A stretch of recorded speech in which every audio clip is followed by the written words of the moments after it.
Hello, welcome to the new session. Myself Sham Gore from DSM College Jintur. So let us see the two-port network analysis and H parameter.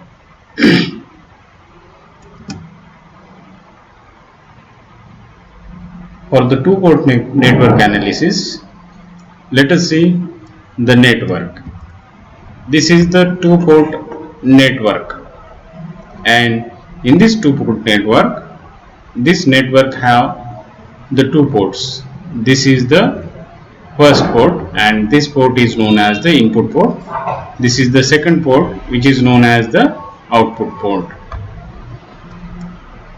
And this network having the any circuitry, it contains the transistor, diode, resistance, capacitance, and another type of the electronic components which are connected internally, and it forms a circuit, and such types of the circuit having the two ports. This is the input port and this is the output port. So this box contains the any type of the circuit, and this is the input port, this is the output port, and here the input current is I1 and output current is I2. The current which is flowing through the output port is known as the output current. Similarly, the input voltage, that is the V1, is represented by V1 and the input voltage is in between the two input terminal. Okay, and the output voltage is V2 which is in between the two terminals. Okay, so this is the output voltage, and the circuit may be like this, such types of the circuit which contains in this network. Okay, so this is the two port network, and the characteristics of such circuit is like this, that is the characteristics which is not linear characteristics. Okay, and that is the non-linear characteristics which is obtained from the network, and such characteristics may be the piecewise linear. From this point to this point there is a linear, here also linear characteristics, and here if we take the ratio of dphi by dr, then the slope is like this. So this is the characteristics of the two port network, and let us see the H parameter. As you seen in the two port network, it has the terminal quantities, that is the input voltage which is V1 and input current is I1, output voltage is V2, output current is I2, and these are the terminal quantities of the two port network. Okay, and out of these four quantities we can choose the two terminal quantity as independent, and if we choose the two as independent, then we get the two equations. Okay, and these two equations are useful for solving the dependent variables.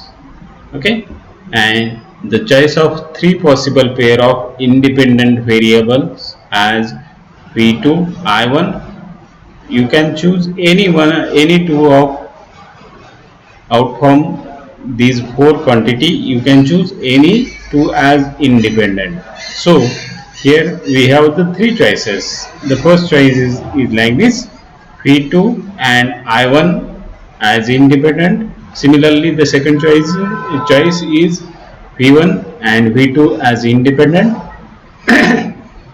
The third choice is I1 and I2 which is independent. Okay, and these, when we are choosing such types of the independent variable, then we get the three sets of the circuit parameter which has been useful for electronic circuit analysis. Okay, now let us choose I1 and V2 as independent variable. When we choose I1 and V2 as independent variable, then we have the two equations like this. Here, as I1 and V2 is independent, therefore V1 and I2 is dependent. Therefore, we have equation V1 is a function of I1 V2, means V1 is depends upon I1 and V2. Therefore, that can be written like that. V1 is equal to function of I1 V2. Similarly, the I2 is equal to function of I1 V2. Now, our electronic circuits are operates on AC signals. So, the effect of the terminal quantity can be determined by taking the total differentiation of these two equations which we obtained from the two independent variables. Okay. And when we are taking the differentiation, total differentiation, then from first equation we have the total differentiation of the first equation, that is the dV1 is equal to dou V1 divided by dou I1 into dI1 plus dou V1 divided by dou V2 into dV2. This is equation number 1. Similarly, the second equation, differentiation for the second equation is like this: dI2 is equal to dI2 divided by dI1 plus dI1 plus dI2 divided by dV2 into dV2. This is equation number 2. When the operation of the device over a linear region curve with a constant slope, the partial derivative remains constant. As you seen in the last slide, if the device shows the linear characteristics, then its slope becomes constant and the partial derivative of the constant slope remains constant. And by taking above equation for AC sinusoidal changes, we have dou V1 divided by dou I1. Similarly, dou V1 divided by dou I1, dou I2 divided by dou I1, and dou I2 divided by dou V2 remains constant. This ratio, that is the dou V1 divided by dou I1, remains constant, and therefore the equation number 1 becomes V1 is equal to HR I1 plus HR V2. If this ratio remains constant, for this dou V1 divided by dou I1, here we taken HI as a constant. Similarly, dou V1 divided by dou V2, for dou V1 divided by dou V2, we take the HR as a constant, and here the derivative of dI1 is equal to I1, derivative of dV2 is equal to V2. So we have the equation V1 is equal to HI I1 plus HR V2. This is equation number 3. Similarly, the next equation is I2 is equal to HF into I1 plus HO into V2. Equation number 4. So we get these two equations. This is equation number 3 and this is equation number 4. Okay. Now, the H parameter may be correlated with given network measurements made at the terminal of the network with assigned short and open circuit terminal. So, for determination of the H parameter, we have to apply the short circuit and open circuit terminal for the two port network. Now let us apply the short circuit for the two terminal network. Okay, so this is the network box. Okay, this is the two port network. This is the input port, this is the output port. Now if we make the short circuit at the output terminal, means at the port 2, then we have such type of the short circuit.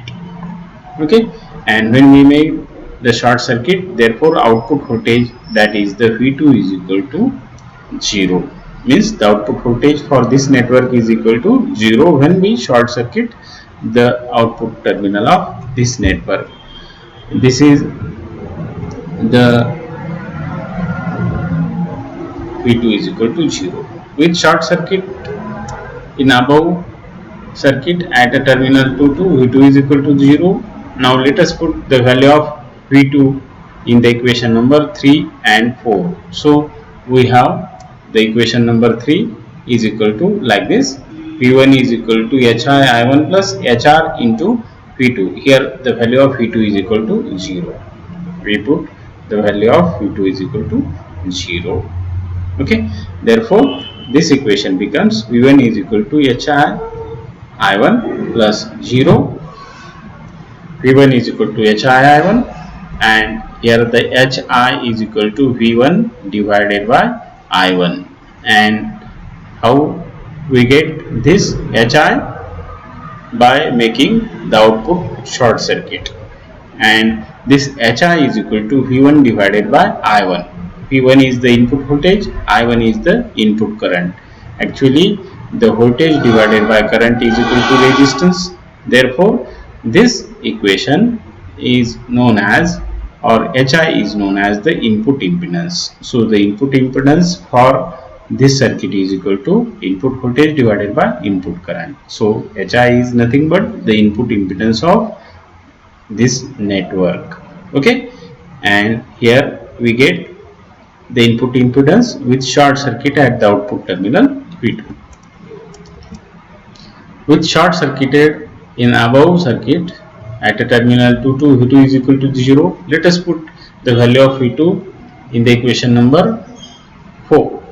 Therefore the equation number 4 becomes I2 is equal to HF into I1 plus HO into 0, and the I2 is equal to HF into I1 plus 0, and I2 is equal to HF into I1, and therefore here we have HF, value of HF. HF is equal to I2 divided by I1, and I2 is the output current, I1 is the input current, and this is the ratio of output current to the input current, and that is known as the current gain. This is the forward current gain, and here we have the forward current gain when we short circuit the output terminal of the network box. So here this is the second constant, that is the HF, and HF is the forward current gain.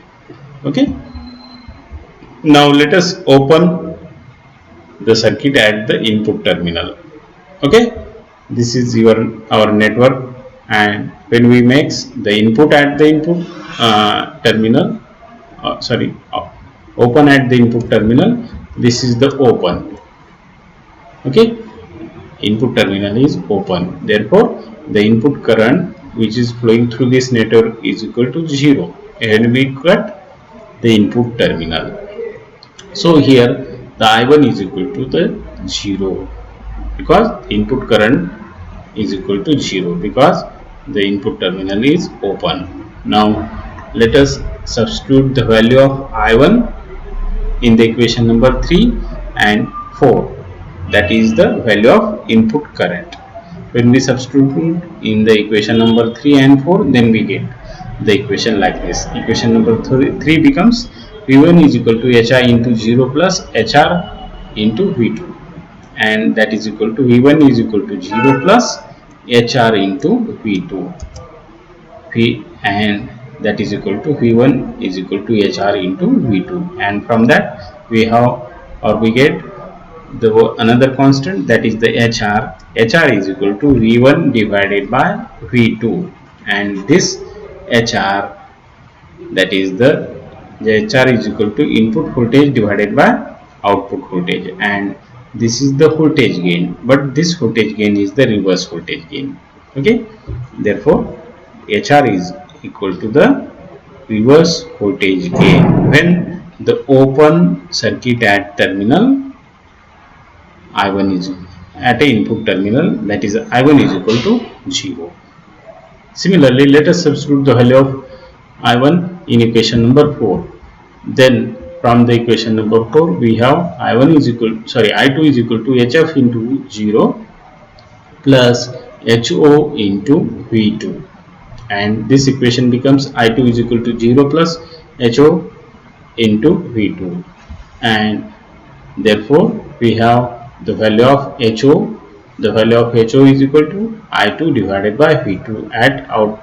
This is the output current divided by output voltage, that is exactly reverse to the input output resistance, or HO is equal to I2 divided by V2, and this is known as the output admittance. Okay, and output admittance is nothing but the 1 divided by a resistance. Admittance is equal to 1 divided by resistance. Okay, and here we have, or we get HO, that is the output admittance when we open the input terminal, that is the I1 is equal to 0 for the network. Okay, so from above analysis we get the 4 parameters, and these are like this. The first parameter is equal to HI. HI is the V1 divided by I1, that is the input impedance. The second parameter is HF. HF is equal to I2 divided by I1. This is the forward current gain. Third parameter is HR. HR is equal to V1 divided by V2, that is the reverse voltage gain.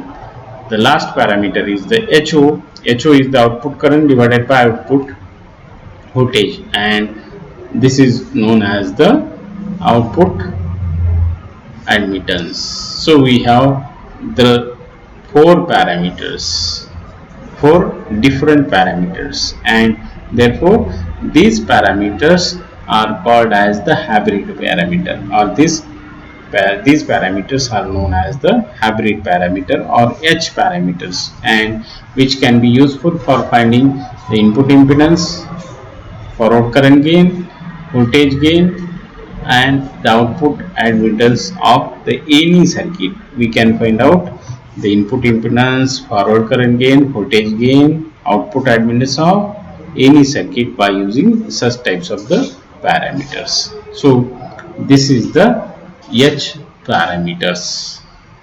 Okay, thank you.